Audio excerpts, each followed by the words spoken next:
Hola Cristóbal, buenos días, muy bienvenido al canal y muchísimas gracias por tu tiempo. Gracias a vosotros. Lo primero que te quería preguntar era, ¿en qué momento dices, voy a hacer una serie sobre Luis I?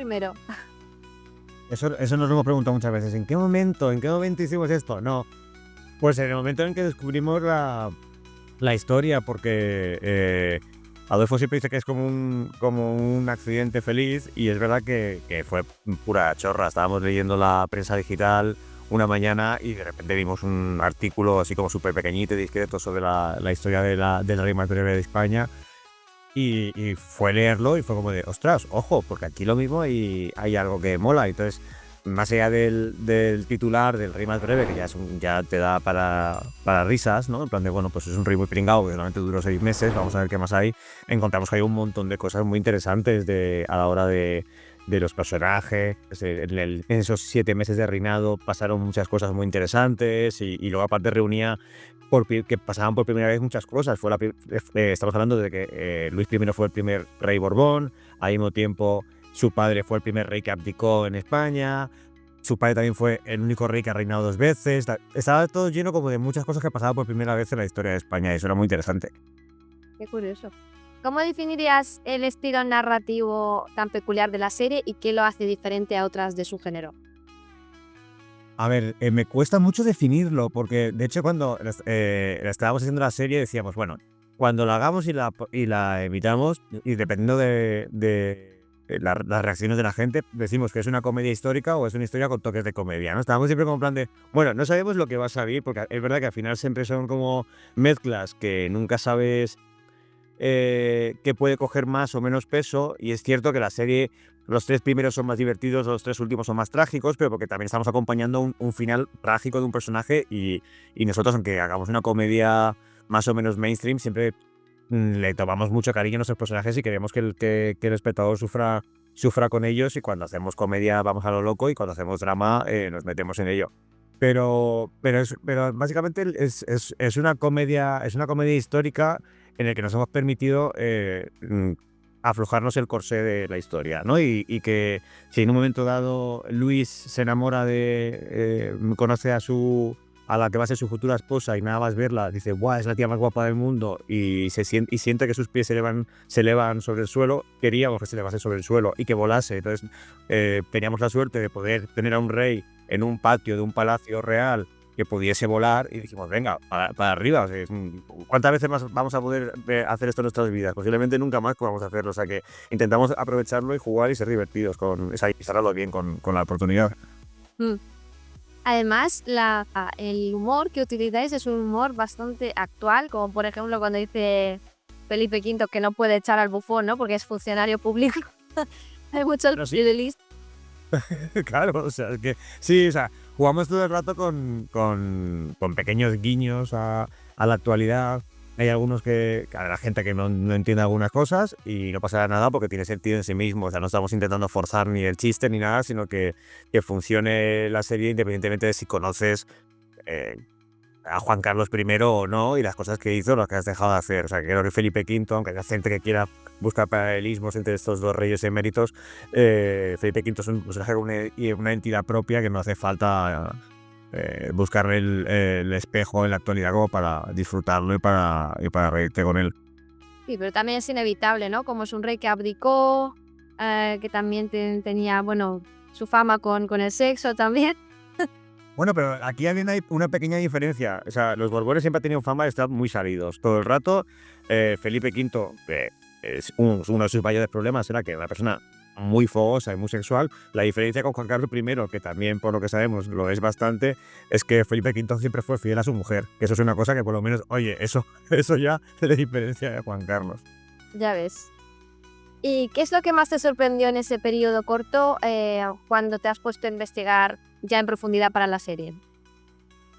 Pues fíjate, o sea, yo iba a decir, no soy experto en historia, no soy experto en nada. O sea, en general soy, si me, si me preguntas, soy bastante inculto en historia en completo.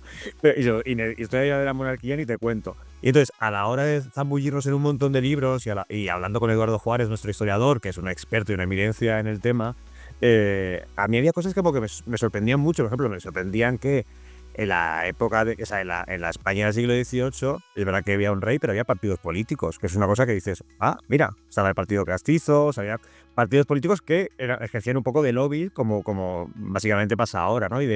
Para que ahí el rey tiene una posición más central en el gobierno, pero lo cierto es que hay partidos políticos. Otra cosa que me sorprende mucho es que ahora pensamos que los marqueses eran como señores como muy ricos y muy poderosos, y que tú ves la calle de el Marqués de Salamanca y dices, mira, pues yo era una persona muy importante, y es verdad que lo era, pero en realidad lo que eran los criados del rey. Hay un momento en el capítulo 2 en el que los marqueses están sirviendo al rey, le van llevando la comida, le van llevando la servilleta, le van llevando la copa, le van llevando el tenedor, porque eso es lo que hacían, porque al final su poder era, es que yo estoy al lado del rey, yo le he llevado el pollo al ajillo al rey. Y dices, hostia, yo pensaba que los marqueses eran señores muy ricos que se paseaban por el jardín, y no, le vestían, eran un poco menos que lacayos. Luego ya, evidentemente, hacían sus cosas de ricos, pero al mismo tiempo servían al rey, que eso es una cosa que a mí me ha dejado bastante loco. Y luego ya, pues eso, cosas que salen en la serie, pues que nos parecían como muy divertidas, pues la carta que la abuela manda a los reyes, la abuela de Luisa, advirtiendo que su nieta es la persona más desagradable que ha visto en su vida. Eso pasó, y está leída tal cual escribió, está en francés obviamente, escribió la abuela a los reyes diciendo que su nieta era la persona más desagradable del mundo y que entendería perfectamente que la devolvieran. O sea, ese era el nivel. Uno de los pocos casos en la historia cuando la abuela, en vez de echarte piropos, al revés, dice, no os voy a reprochar que me la devolváis. Claro, imagínate cómo era esta chavala de salvaje, es como para que la abuela dijese, mira, de verdad que esta señora nos va a avergonzar a toda Francia. ¿Cómo lograste ese equilibrio entre ese tono histórico de drama y comedia y crítica social? Porque me estás diciendo que no lo has forzado y el resultado es muy, muy genuino.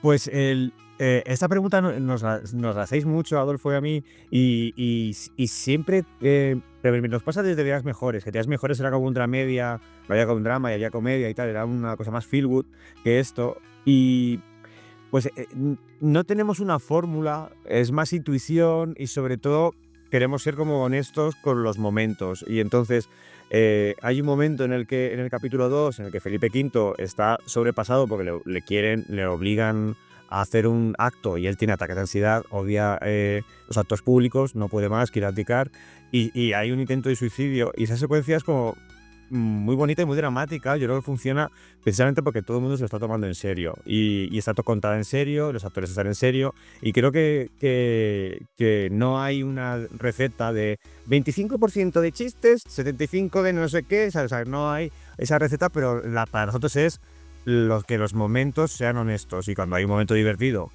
a tope, y cuando es un momento dramático, eso es un drama, pero porque la vida es así, quiero decir, o sea, tú cuando te caes de culo, la gente que te ve se ríe mucho porque es muy divertido, es muy ridículo, pero al mismo tiempo a ti te duele el culo y puedes llorar. Entonces, o sea, todo eso es compatible, y no hace falta estar todo el rato arriba con una comedia loca, porque hay un momento en que ya no te crees nada. Entonces, ese es un poco el truco, por decir algo que ni siquiera lo es intentar tomándolo en serio todo, la comedia y el drama.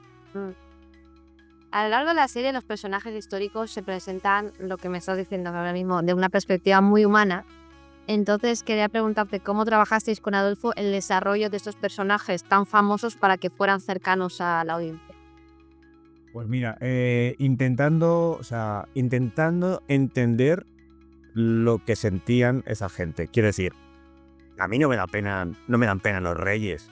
O sea, no me dan pena los ricos. El privilegio es posiblemente la cosa que más odio en el mundo y del que llevo hablando con mis colegas desde hace 3 años, y estoy absolutamente en contra de que haya una casta de gente privilegiada, pero al mismo tiempo, esta cosa que siempre se dice como el culebrón de los ricos también lloran, también tienen sentimientos. Y hay una cosa que Leonor Watling decía en la promoción que es verdad, dice, puede ser la persona más rica, pero hay una cosa de soledad, porque no hay mucha gente rica que te pueda entender, ¿no? Y eso es un poco cierto. Y luego, claro, pensando en los personajes, conocíamos lo que sabíamos de los libros, pero lo que sabíamos de los libros es un retrato muy manipulado y muy caprichoso de lo que el señor que en ese momento escribía las crónicas en el siglo XVIII y luego en el XIX y luego en el XX, según ha ido llegando hasta ahora, quería darnos a entender. Por eso generalmente siempre pues los reyes suelen ser como o muy buenos reyes o unos pobres diablos que poco menos que han sido manipulados por sus mujeres, y las mujeres siempre son como muy malas, ¿sabes? Y luego las mujeres siempre son, el retrato siempre son como o malas o putas, ¿no? Es como siempre como es como los únicos dos cajones en los que meten a los personajes femeninos. Y entonces lo que queríamos era humanizarles, entender por qué Farnesio, Isabel de Farnesio, tenía fama de mala pécora, y por qué este hombre que está absolutamente enloquizado, de dónde viene esa locura, y que había hecho, hay una cosa como que durante la serie se va apuntando que es algo ha pasado con la madre de Luis, o Isabel de Farnesio, su madrastra, es algo ha pasado con esta mujer, está muerta, no sabemos qué fue, pero eso es la clave de lo que le está atormentando a Felipe. Y es una cosa horrible, o sea, a ojos del siglo XXI, lo que este señor hacía era una cosa terrible.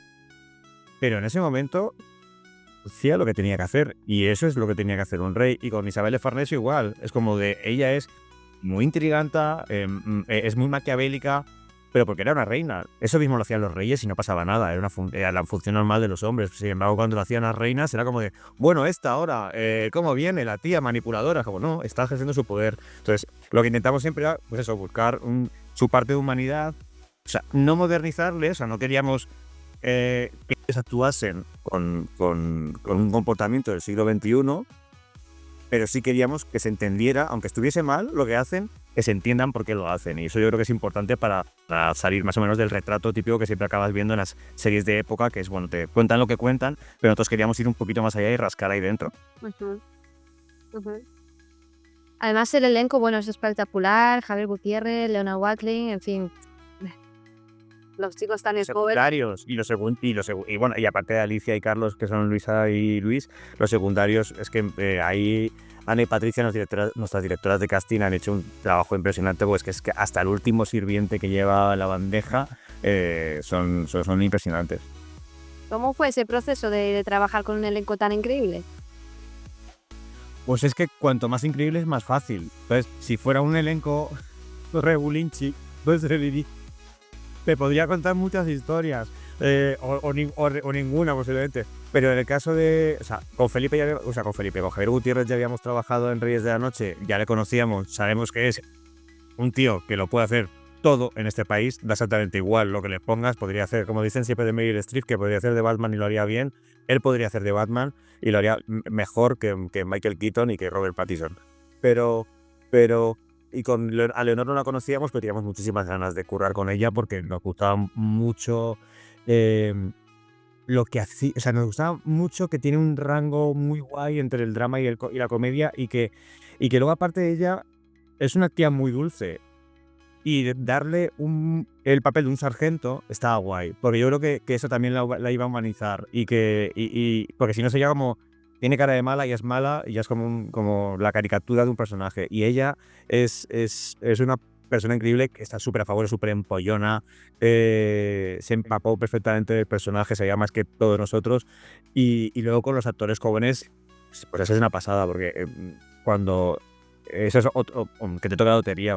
Nosotros siempre hay un perfil de personaje que escribimos mucho desde Promoción Fantasma, que siempre es como el pobre diablo que se cree mejor de lo que es, pero luego es un mierda, no liga mucho, posiblemente virgen, posiblemente somos Adolfo y yo, es nuestra traslación a la ficción todo el rato.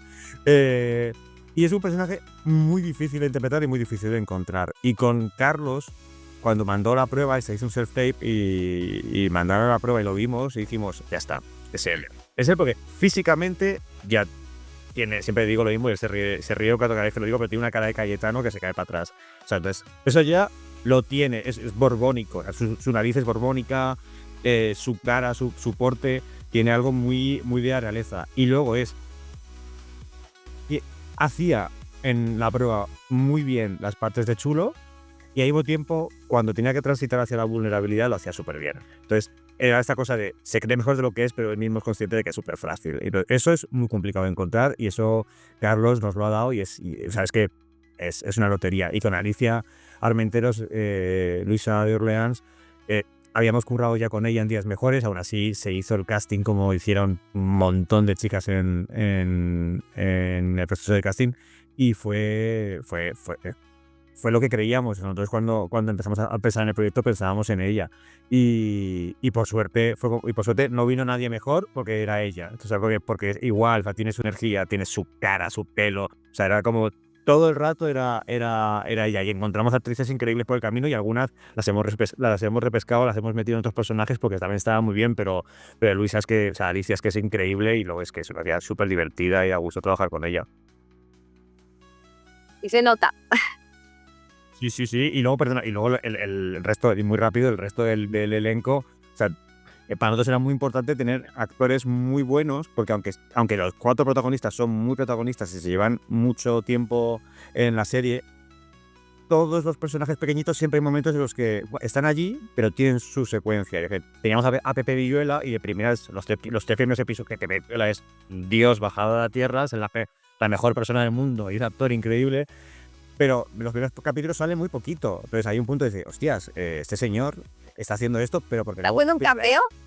Claro, es como de, ¿por qué es aquí y sale tan poco? Pero porque luego todos tienen un momento muy estelar. Y para nosotros era muy importante poder tener la suerte de contar con actores muy buenos, porque cuando llega el momento necesitamos que haya... O sea, cuando Luis se enferma, necesitamos que ese personaje, que es el médico, tenga mucha presencia y lo haga muy bien y sea increíble. Entonces es una suerte poder contar con este tipo de actores, con Jorge Usón, con Héctor Carballo, con Eric Massif, o sea, todos son increíbles.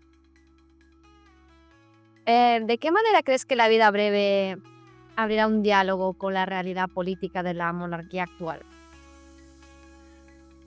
Yo creo, o sea, quiero decir, creo que pueden pasar 2 cosas. Uno, que alguien se lo tome demasiado en serio siendo una comedia. Y también es verdad que es culpa nuestra porque todo lo hemos vestido para que todo sea muy en serio, muy pomposo. Entonces, por lo cual ahí nos hemos metido en un jari, porque si hubiera sido una cosa más cutre, más de pelucas y disfraces Paco, pues la gente habría dicho, bueno, pues es una parodia y un sketch y ya está. Entonces, puede que haya alguien que se lo tome demasiado en serio. En cualquier caso, no deja de ser una serie, pero quien se pique, que ajos come. Que ajos coma, quiero decir. Lo que contamos pasó.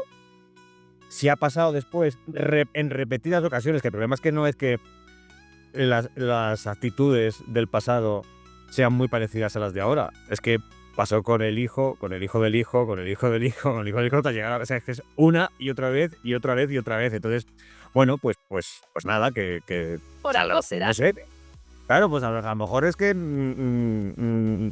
hay que cambiar el modelo. No lo sé, oye, llámame loco, ¿sabes? Total, que se sienta identificado, ya verá lo que hace. Bueno, pues nada, pues es que está, pues ya está, pues es lo que te decía antes. Tienen la suerte de tener un trabajo vitalicio en el que el día de mañana, sea este rey o sea su hija, si atropella a 14 personas, no van a ir a la cárcel. Pues oye, pues por lo menos, ¿sabes? Oye, que asuman una serie de comedia en Movistar Plus, que si se empieza a pagar, pues ni tan mal. A ver, ambientaciones. La serie está ambientada en localizaciones como el Palacio Real, Jardines de Aranjuez, súper pomposo, como comentabas. ¿Cómo abordasteis la estética de la serie, especialmente en cuanto a los escenarios y vestuario? Pues lo que te decía antes de que todo nos fuera disfraces Paco, era todo el rato como una cosa que queríamos, que era, se lo repetíamos al equipo todo el rato. Esto no puede ser pelucas Paco, disfraces Paco, fiestas Paco. Esto tiene que ser, y aquí nos vinimos arriba, pero por suerte yo creo que lo hemos conseguido un poquito, que esto tiene que ser Amadeus, tiene que ser Barry Lyndon. O sea, en Amadeus recrearon Viena, en la Viena del momento, lo recrearon en la República Checa. Aquí no nos teníamos que ir a República Checa porque por suerte tenemos palacios muy bien conservados. También en Viena, pero imagino que en ese momento, pues en Amadeus, pues irían al otro lado porque les vendría mejor. Pero en nuestro caso en Madrid tenemos un patrimonio muy rico. Y por suerte la gente de patrimonio nos dejó rodar y nos abrieron las puertas y pudimos, o sea, yo que sé, hay muy pocas series con este nivel de producción y de palacios y de colaboración. Ha sido bastante increíble. Y para nosotros lo importante era eso, era que aunque lo que esté pasando en la cabeza de los personajes y en primer plano sea muy ridículo, o muy divertido o muy trágico o lo que sea, pero lo del fondo tiene que ser grande y real, porque si no lo es es la broma sobre la broma, entonces ya se pierde. Entonces era muy importante que para empatizar con esta gente, sintieras que realmente esa gente es de verdad. Y para eso tienes que tener unos trajes increíbles que hizo Elena Sanchís, tienes que tener un arte como el de Jorge Soto impresionante y tienes que tener unos palacios. Tú puedes recrear, o sea, nosotros, por ejemplo, la única localización que no es que es un plató es el dormitorio en el que pasa todo. O sea, el dormitorio con la cama, eso es lo único que tuvimos que recrear en un plató porque era muy complicado hacerlo esto en un palacio. Y si necesitábamos un cover, por si llovía, por si no sé cuánto, te tienes que meter siempre en algún lado. Pero el resto son localizaciones reales, porque es que además esos pasillos, ese mármol, esos espejos, ese oro, hay dinero en el mundo para, o sea, no puedes reconstruir un palacio entero. No hay dinero porque ya está metido en esos palacios el dinero. Claro, no puedes, exactamente, no puedes, pero es que no puedes reproducir esto para una serie de 6 episodios, es imposible. O sea, entonces es un reto muy grande, pero creo que en ese sentido hemos sobrevivido y hemos salido bien parados. Seguramente hubo muchas anécdotas divertidas en el rodaje, pero si me pudieses contar alguna que te acuerdes.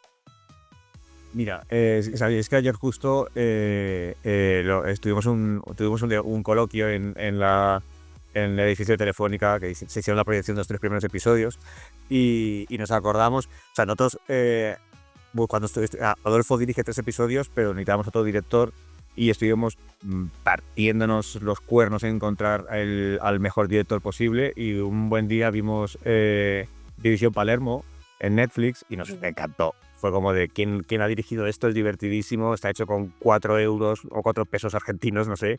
O sea, no sé con qué está hecho esto, pero es increíble y localizamos a Diego, al director, le fichamos, se vino para acá y el sistema de Diego de dirección es muy curioso porque generalmente aquí hay directores que ruedan las tomas siguiendo el guión y luego, como la última, cuando ya están calientes a los actores, pues le dicen, venga, ya nos vamos a improvisar un poco y a ver qué sale. Pero Diego es al revés, Diego arranca improvisando. Y a veces lo que sale en esas primeras tomas no valen para nada y otras veces te sale oro. O sea, hay frases y cosas que encuentras. En el capítulo 3 con Farinelli, cuando le dice perra a Felipe V, todo eso es improvisación de Carlos González. Y entonces teníamos una secuencia en la que teníamos a Luis y a Cardenal Alberoni hablando, y ahí Diego, el director, le pidió a Alberoni que improvisara y que le hablara de la madre y que contara lo que quisiera. Entonces Jorge Usón, que es un actor impresionante, empezó a hablar de a tu madre lo que le gustaba era la sopa castellana, lo que le gustaba era el ajo. Ella se metía y picaba el ajo, porque él ya decía, la sopa se mastica, todo esto como inventado. Y claro, al mismo tiempo tienes al pobre Carlos Scholz haciendo de Luis, que no se puede reír porque hay 2 cámaras y claro, o sea, era como de aguantar. O sea, nosotros estábamos meados de la risa en el combo y ya le veíamos que no podía. Y como estas nos han pasado un montón de reírnos, o sea, de reírnos mucho. Y en este caso además le decía Diego a Carlos, no te rías, por favor. Dice, hombre, es que 1 minuto aguanto, pero es que este hombre lleva 12 minutos hablando sin parar y no puedo parar de reírme. Entonces, al final lo más guay que te puede pasar es que tengas que cortar por un ataque de risa, que yo creo que al final eso quiere decir que la gente está relajada y que la comedia funciona. Después de esa práctica lo podéis mandar a Carlos a Saturday Night Live sin problema para que no rompa el personaje. Sí. ¿Hubo algo que te sorprendió de la reacción del público o de los historiadores con respecto a esta serie?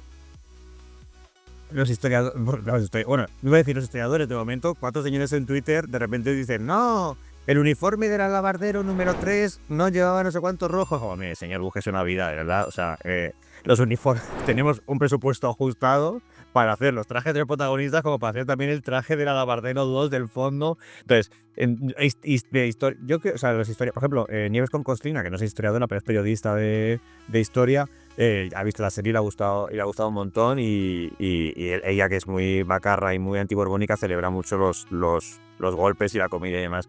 Y todavía, como se estrenó ayer, todavía no ha salido todavía con mucha reacción. Obviamente los historiadores no van a dar pal pelo, y mira que lo hemos hecho con todo el cuidado y todo el rigor, pero siempre hay 1000 cosas y 1000 concesiones que tienes que hacer porque es normal, porque de hecho, o sea, el mismo palacio de el Alcázar y sobre todo del Buen Retiro, que era donde vivieron nuestras protagonistas, eso ya no existe. Entonces nosotros hemos tenido que hacer un recortable de muchos palacios, o sea, el palacio que supuestamente es el Buen Retiro es el palacio de Aranjuez. Entonces hemos tenido que hacer como mucha mezcla de cosas, porque tú no puedes recrear un palacio, ni mucho menos, y luego pues a lo mejor con el vestuario pues pasará igual. Y mira que también Elena Sanchís, nuestra diseñadora, es exquisita y con un rigor, pero obviamente hay cosas que tienes que dejar pasar, porque no podemos estar cosiendo 357 trajes para esta serie. Pues a lo mejor tienes que coger un uniforme de lo que sea de otra serie que has alquilado, y a lo mejor ese justo es de 30 años después de 1724. Pues mire, chico, pues ya está, bueno, pues absolutamente nada. Pero bueno, estamos tranquilos, y si al final si, a mí siempre, si están hablando, eso es que la están. Eso es bueno siempre. Claro. Si pudiese resumir en una frase el mensaje de La vida breve, ¿cómo lo resumirías? Bueno, pues creo que es un retrato humano de algo que a mí, por ejemplo, me cuesta entender, ¿no? Que es como la monarquía ha llegado tan lejos, ¿no? Yo creo que como plebeyo, ¿sabes? O sea, pero luego al mismo tiempo dices, más allá del resentimiento del proletariado, creo que es bonito descubrir esas historias, porque al final no dejan de ser historias de familia y historias de padres e hijos. Y al final da igual que seas reyes o príncipes, o que trabajes en correos, da exactamente igual. Hay algo ahí de humano y en el que se mezclan muchas cosas, y yo creo que eso es chulo y es bonito, y a mí, luego, yo lo he disfrutado mucho, escribiéndola, produciéndola y ahora viéndola. Has trabajado en muchas series, como Reyes de la Noche, me comentabas también Días Mejores, incluso Fariña, ojo, cuidado. ¿En qué géneros te sientes? No se ve, pero aquí está el premio Alma, porque es transparente de Fariña. Mira eso, es transparente. Si es transparente y detrás hay unos libros, pero está justo aquí. Se ve. ¿En qué géneros te sientes más cómodo y quiénes son tus referentes tanto nacionales como internacionales? ¿Qué géneros me siento más cómodo? A ver, creo que le hemos pillado del follón mucho el punto a este tipo de comedia que no se rinde a la hora de hacer humor. Quiero decir, o sea, que hay, de repente a mí esta cosa como de comedia bajonera me da un poco de pereza, ¿no? Creo que la comedia, cuando alguien se sienta y le da play a una comedia de media hora, que yo creo que quiere reírse. Pero al mismo tiempo creo que hemos encontrado como un punto en medio entre, ok, podemos hacer esta comedia de risa y al mismo tiempo no dignificarla, porque la comedia tronchante no quiere decir que no sea digna, ni mucho menos. Y de hecho Adolfo y yo hemos hecho, o sea, Lo dejo cuando quiera, Cuerpo de élite, hemos hecho como muchas cosas muy, muy locas y muy subidas, pero creo que este punto medio entre comedia y drama es algo que nos gusta y que nos apetece hacer. Y al mismo tiempo, yo es que soy muy culo inquieto, entonces a mí cuando en Bambú me dijeron, oye, tenemos este libro de narcotraficantes, además eres el único guionista no gallego de esta productora, y me lo cargan a mí junto con Diego Sotelo y tal. Me encanta, porque sobre todo es que me gusta mucho escribir cosas de las que no sé. Es que eso es lo que más me gusta, porque pues me pasó como con Velvet, pues yo es que no tengo ni idea de la alta costura, o sea, no sé nada de esto, y he escrito Gran Reserva y soy abstemio, entonces hay muchas cosas que por el camino. Claro, pero es que es lo que más me interesa descubrir mundos y universos y personajes, historias, pues, como con La vida breve. Pues es que lo que te decía al principio de todo, que es que yo no sabía nada de los Borbones de aquella época, y descubrirlo es un goce, porque yo creo que al mismo tiempo que tú lo descubres, está guay trasladar ese descubrimiento, esa sorpresa a los demás. Entonces eso es como muy, muy guay. ¿Y en qué nuevo mundo te gustaría descubrir? ¿En qué siguiente proyecto te gustaría trabajar? Pues mira, no te lo puedo decir porque en realidad como hemos estado tan hasta arriba con La vida breve, no nos ha dado tiempo todavía hasta ya con el siguiente. Otra vez sí que hemos ido empalmando. Cuando teníamos una cosa ya más o menos estábamos acabando y ya teníamos otra. Y ahora estamos un poco ahí como en un impasse. Pues no lo sabemos, pero sí que no nos gusta repetirnos. O sea, si tú vas viendo más o menos nuestra filmografía, más o menos o las series, todas tienen el nexo en común de, bueno, la comedia, pero luego no tienen absolutamente nada que ver unas con otras. Y eso es lo que más nos apetece porque al final el no repetirte, pues eso, lo que te decía antes de descubrir, te mantiene viva la ilusión de ir descubriendo cosas y tal. Y luego al mismo tiempo me apetece mucho o sea, me da pena que estemos haciendo series tan cortas. Esto es una cosa que está pasando todo el rato, ¿no? Que también es verdad que las plataformas quieren series cortas porque necesitan ir renovando, en plan de tener más novedades todo el rato. Ya no hay series de 5 o 6 temporadas.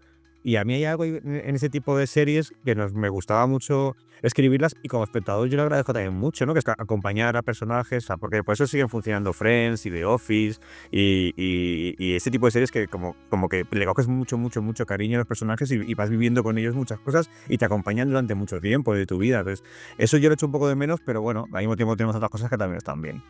Sí, cada año son más cortas las series. Esto de Los Sopranos ya, olvídate. Son pocas temporadas y pocos capítulos por temporada, capítulos más cortos. O sea, es verdad que eso en realidad, creo, o sea, que sean pocos capítulos, creo que eso ayuda a que la serie sea mejor. O sea, obviamente, si tienes que hacer cada año 23 episodios, eso, de esos 23, va a haber al menos 7 que no sean muy buenos, pero es verdad que a mí sí que me gustaría. El punto perfecto yo creo que serían como temporadas de 10 episodios, así, pero más temporadas, ¿no? Como que puedas seguir avanzando y que cuando llegue, pasa el año y digas, ¡ay, qué bien! La nueva temporada, no sé cuánto, la temporada 4, ¿sabes? Como que estés esperando, esa expectación que estés esperando, yo creo que eso se ha perdido y ojalá que vuelva, porque yo creo que eso genera también mucho vínculo con la ficción y con los personajes. Sí, yo creo que tenían buen equilibrio estas series tipo Breaking Bad o Sons of Anarchy, que eran Totalmente. como 5 o 6 temporadas y bien hechas y todo, ¿sabes? Sin perder la calidad. Pues eso me encantaría hacerlo. Luego también te digo, a lo mejor voy para la temporada 3 y digo, ay, quiero hacer otra cosa, estoy harto ya de esto, pero desde luego, eso me parece que sería muy, muy guay y ojalá pudiéramos conseguirlo. Bueno, espero que encuentres el siguiente proyecto que te llene, que tengas muchísimo éxito con La Vida Breve en Movistar Plus, porque habéis creado algo muy, muy guay. Y muchísimas gracias por tu tiempo, ha sido un placer, me he reído, lo he disfrutado, muchísimas gracias. Muchas gracias a ti. Bueno, un abrazo, adiós. Hasta luego, adiós, adiós.